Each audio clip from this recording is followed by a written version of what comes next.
আসসালামু আলাইকুম আলহামদুলিল্লাহ ওয়াসসালাতু ওয়াসসালামু আলা রাসূলিল্লাহ আম্মা বা'দ। বন্ধুগণ, কাল কিয়ামতের দিন যখন সূর্য আমাদের মাথার উপরে অবস্থান করে তার প্রজ্বলিত 13টি মুখ উন্মুক্ত করে আমাদের উপরে আগুন বর্ষণ করবে, তখন আল্লাহ সুবহানাহু ওয়া তাআলা তার বিশেষ 7 ধরনের বান্দাকে তার আরশে আজিমের ছায়াতলে আশ্রয় দান করবেন। সুবহানাল্লাহ।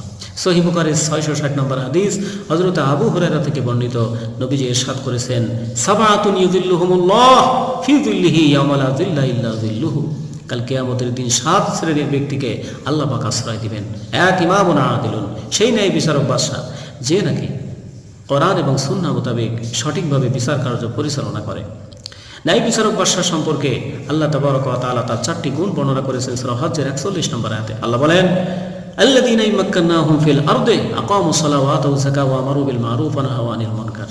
ন্যায় বিচারক বাদশা সেই যে সৎ কাজের আদেশ করবে, অসৎ কাজে বাধা দিবে, নামাজ প্রতিষ্ঠা করবে, যাকাত প্রতিষ্ঠা করবে।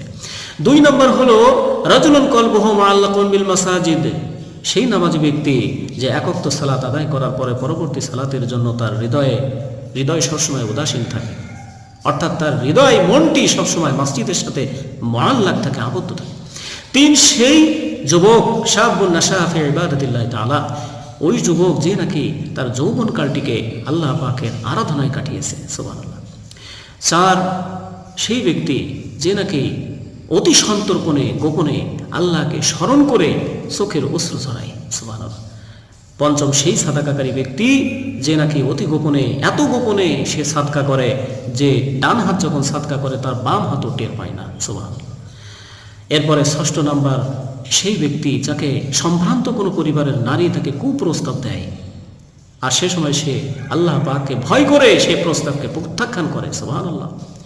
7, যারা নাকি পরস্পর 2 জন ব্যক্তি তারা আহাব্বা লিল্লাহ ওয়া আবগাদা লিল্লাহ, যারা নাকি পরস্পরে 2 জনকে আল্লাহর জন্যই ভালোবাসে, আবার পরস্পরে 2 জনকে একমাত্র আল্লাহর জন্যই তারা পৃথক হয়ে যায়। সুবহানাল্লাহ। এই মর্মে হাদিসে এসেছে, মান আহাব্বা লিল্লাহ ওয়া আবগাদা লিল্লাহ ওয়া আতা লিল্লাহ ওয়া মানাআ লিল্লাহ ফাকাদ ইসতাকমালাল ঈমান।